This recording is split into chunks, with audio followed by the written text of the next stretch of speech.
Our rangatiratanga has been ignored for decades, and the state of freshwater in our takiwā has gotten worse and worse, and it's not good enough, and we're doing something about it. That's Justin Tipa, the chair of Te Runanga o Ngāi Tahu, in a Waitangi Day speech this year in front of an audience that included the Prime Minister. We've taken legal action against the Crown, seeking declarations that the government has a duty to acknowledge our rangatiratanga rights and engage with Ngāi Tahu to design a better system for managing freshwater in our takiwā. That case has now been heard and we're waiting for a judgment. It's likely to take many months. It could even be next year. It's complex, precedent-setting, and it takes a bit of unravelling. So let's be clear today. Our claim is not about owning water. It's also not about challenging the Crown's right to govern or about legislated treaty principles or whatever else people might claim. It's about acknowledging that Ngāi Tahu, as an iwi and a collective legal identity, holds specific rights regarding freshwater in our takiwā, including the entitlement and the obligation to exercise authority over its responsible management. Kia ora, I'm Alexia Russell, and today on The Detail, the Ngāi Tahu water case, with Newsroom's South Island correspondent and environment reporter, David Williams. David, every day for seems like months now, Newsroom's assignment list reads, David's going to court again for the Ngāi Tahu thing.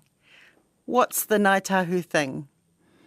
Well, to encapsulate that in just a few sentences. So, Ngāi Tahu, the iwi, South Island iwi, went to court and basically took the Attorney General into court saying, we need recognition of our rangatiratanga, which is the chiefly authority, over wai Māori freshwater in our takiwā, which is their territory. And what it comes down to is they're saying that, in a simple way, the waterways aren't in a good state. And part of this problem is the fact that they haven't had a seat at the policy table, and that would actually improve things. And so one of the things that it says the court should do, so they're asking for a series of declarations, and they're saying they want recognition of these rights. And what that turns into is that the Crown ought to, with Ngāi Tahu, create a new regime that would better protect fresh water. When they say their territory, are they talking the whole of the South Island or just Ngāi Tahu land? No, it is Ngāi Tahu, so it is most of the South Island, but there's a small triangle at the top, small in relative terms, it's still big, that is not Ngāi Tahu takiwā. Okay, so at the moment, the ruling authority on waterways, even if it's on someone's private land, is councils, right? It's local government. Yeah, but also governments have a huge role to play in setting policy, and so there are things called national policy statements. There's one about freshwater management. There are also national environmental standards, and so these flow down from central government down to regional councils generally, and they say, okay, we need to implement this, so we need to change our land and water plan or our regional plan to take into account these things. And so people might be familiar with Te Mana o Te Wai, which was the idea that the water would come first, the health and well-being of people would come second, and commercial things would be third. And so that was from the National Policy Statement for Freshwater Management. And so that all is set at the top. And then the regional councils at the bottom say, okay, we've got this big chunk of work to do. How do we implement that? And so they might put in plan changes or overhaul their plan so that they can do what central government says. And how's that working out? Some of our lakes aren't swimmable, with almost half in a poor state or worse. That's the finding from the largest ever study carried out by the Cawthron Institute in GNS Science, looking at the state of our precious water basins. If you like to swim in a river, also not great news. About 45% of the length of our rivers not safe for swimming because of the risk of things like giardia. So it's a really sad situation. The magnitude of the sort of poor condition of our lakes is quite alarming. Across the entire country, just over a quarter are in what's deemed to be a poor condition. That's murky with high levels of algae, while 15% are very poor. Taking a dip in these is not recommended. Queenstown's council has confirmed it'll discharge more than 12 million litres of treated wastewater daily under emergency powers within days. The wastewater treatment plant's located below Queenstown Airport, with the water set to enter the nearby Shotover River, which links into the Kawerau River. It comes after a councillor blew the whistle on the plan, discussed behind closed doors. Around Around 650 households in the Canterbury town of Waimate are still under a do not drink notice after nitrate levels exceeded the acceptable levels of 50 milligrams per litre of water. It's a disgrace. I can't believe that it's happening. We're supposed to be clean and green. So the problem with water is obviously it might start in some pristine glacier in Fiordland, but as it travels down to the sea, it goes through so many different pieces of land and farms and national parks and all this huge variety of uses. Is this why, and a different authority has to take charge of it rather than the person who owns that particular section of land? Well, yes, absolutely. Don't forget cities in that too. They go through cities. The Avon River through the centre of Christchurch is somewhere you shouldn't really, swim in and certainly not drink from. So, yes, that's right. Well, if we think about water, it's a common good, isn't it? So if it was just up to the person beside it, they could do what they want. That wouldn't be so good for the person downstream. And so because it's a common good, governments, regional councils and district councils setting rules for land use would say, this is what we're allowed to do, and if the waterway is in a bad state, we should do something about that. And so there's all the sorts of ways that we can do that. Regional plans are actually quite powerful in that they tell you what you can and can't do, and if there are certain things that you want to do, like discharge contaminants, so that might be nitrates from a farm, for example, then they say, here are the rules to do with that. And if the waterways are in a poor state or they are getting worse, then they might have something to deal with that, but not always, and that's part of the argument.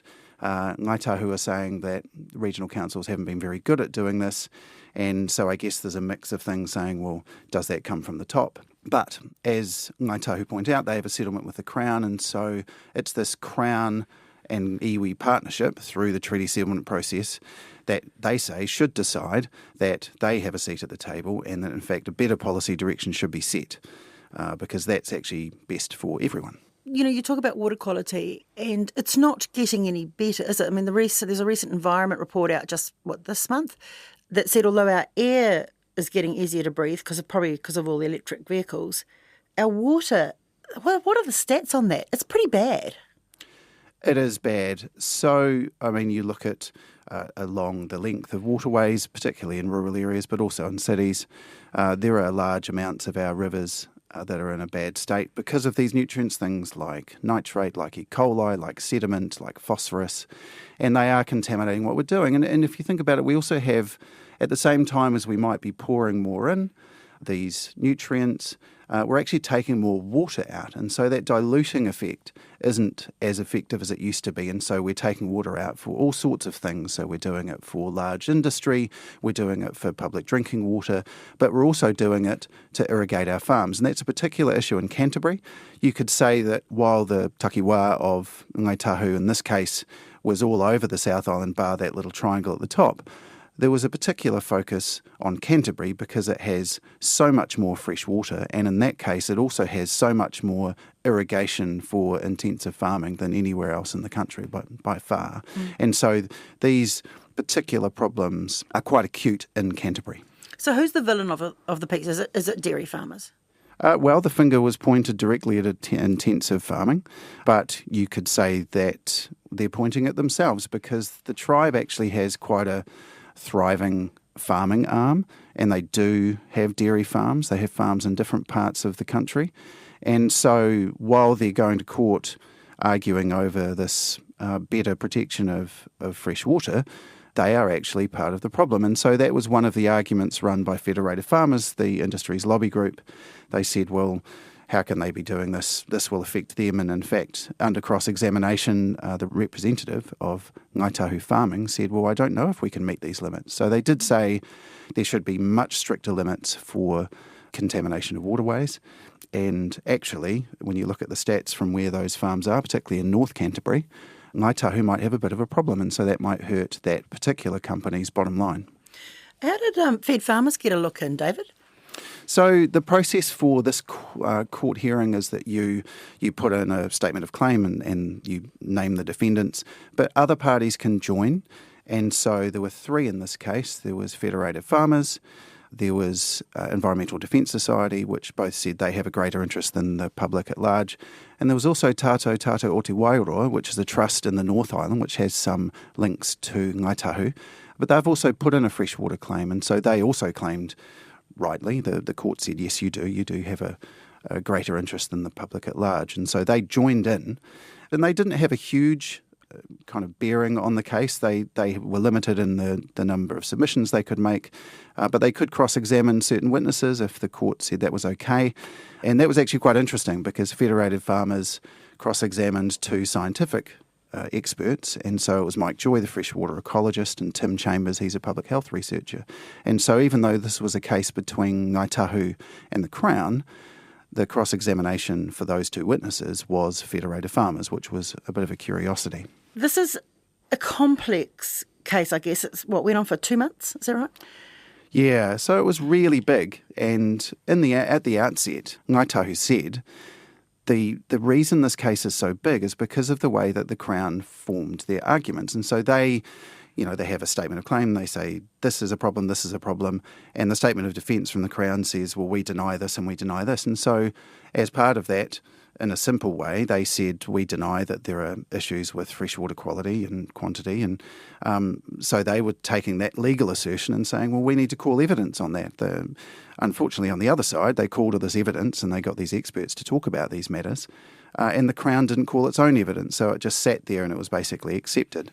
So, yeah, it was a long case and so many different aspects. Like there's legal aspects, clearly, because it's a court case. There's cultural, environmental, economic, historical, treaty settlements and promises. But what I've thought was, it's a big case in terms of its breadth. It's quite unusual to go on that long.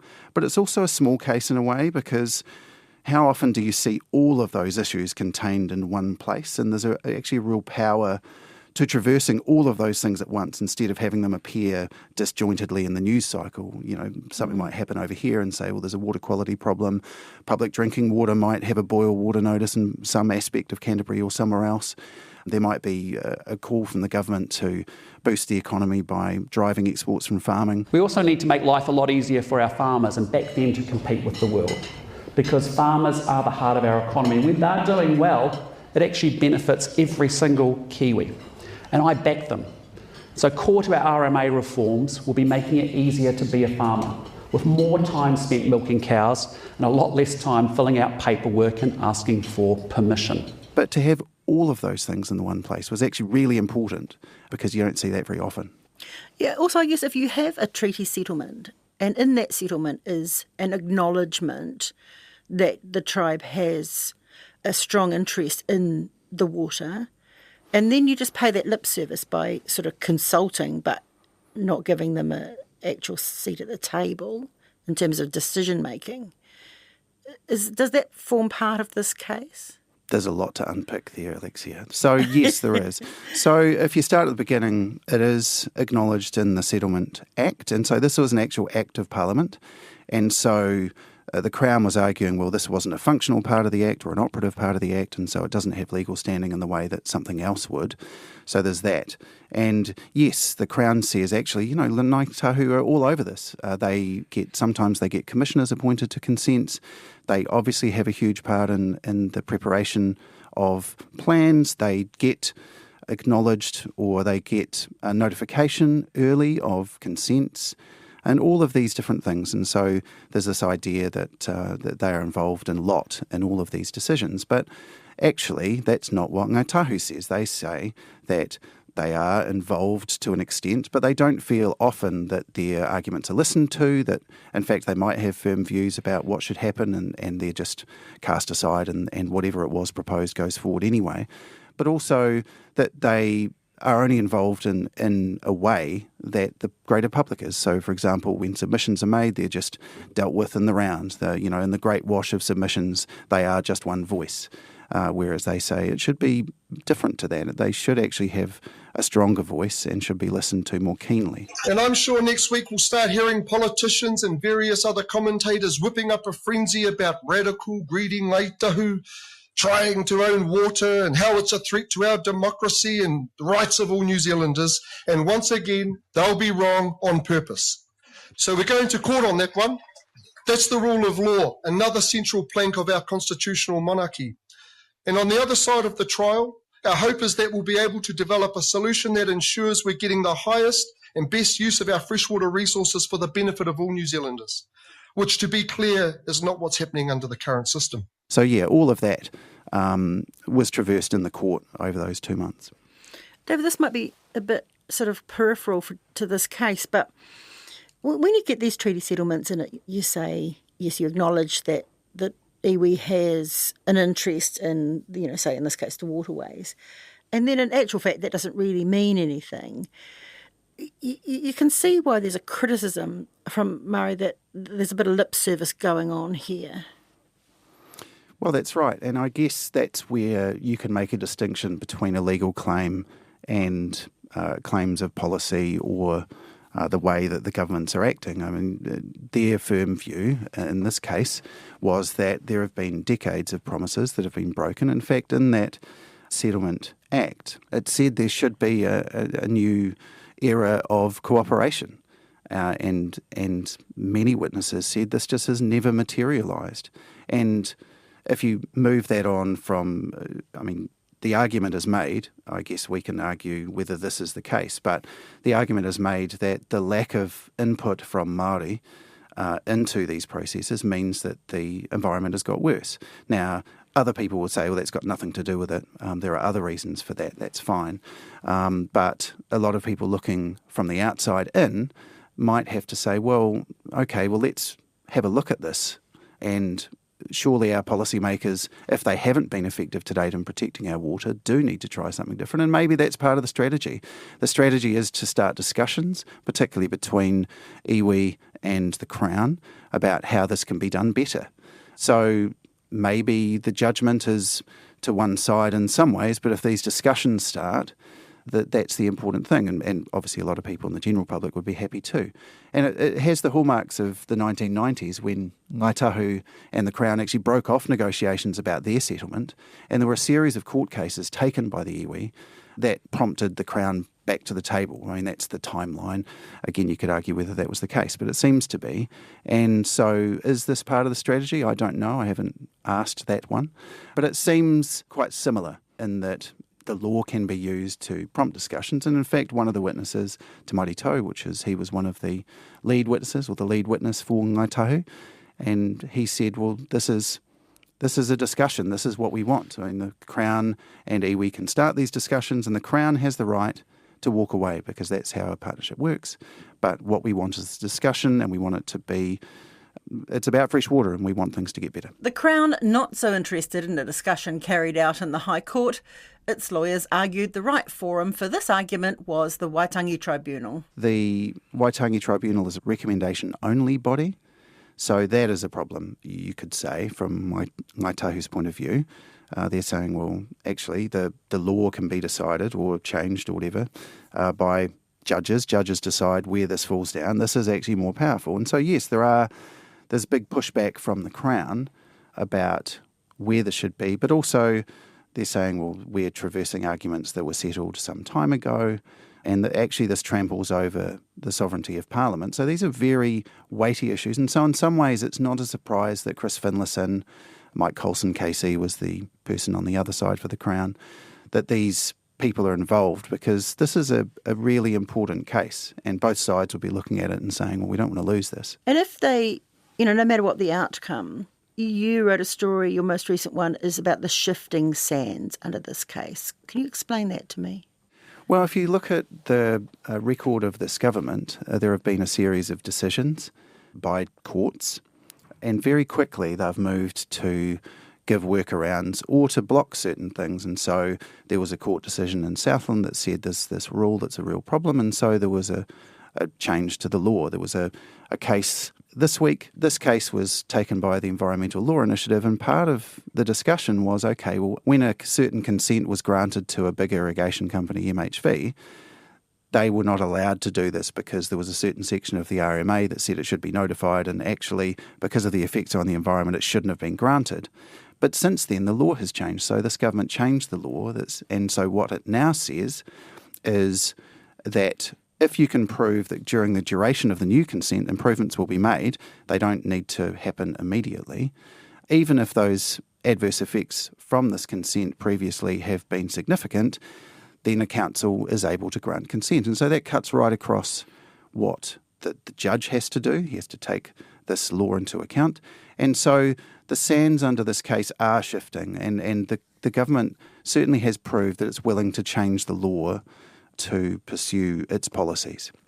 And, Freddie the Frog obviously is the casualty, as Poor Freddie. Our friend Shane Jones says. I look forward to leading the debate, changing the law, enabling gas and oil exploration, wealth development to take place yet again in New Zealand. And if there is a mineral, if there is a mining opportunity, and it's impeded by a blind frog, goodbye, Freddie. Crown Law told me that they've spent more than $2.6 million. A lot of it is on legal costs, employing barristers, paying experts and consultants.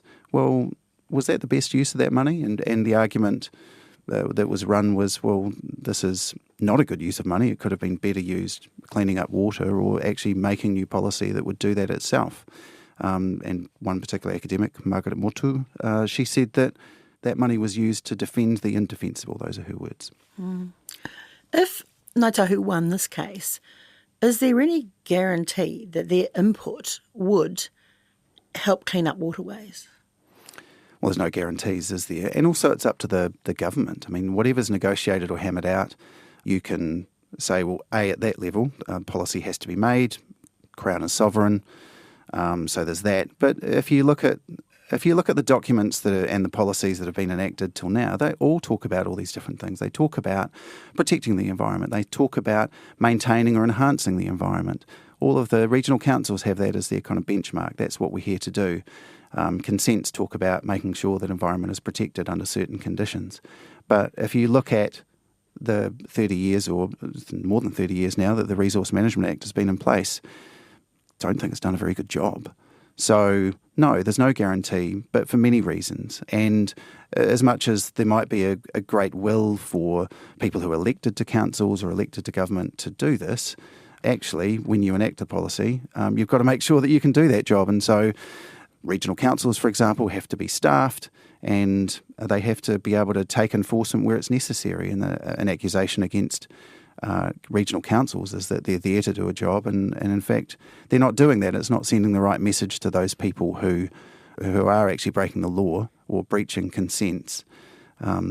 Many people are doing a good job. The majority of people are doing what they say they want to do, and they are protecting the environment. But if everybody was doing the right thing, then the waterways wouldn't be in the state that they are. No matter what the result of this case, David says it will probably go to the Supreme Court because it will set precedents. So there is a thought that this could actually provoke claims in other parts of the country and become a bit of a headache for the government. But some would say that's a good headache because actually, if you're not protecting fresh water, something needs to be done differently, and maybe this is the way.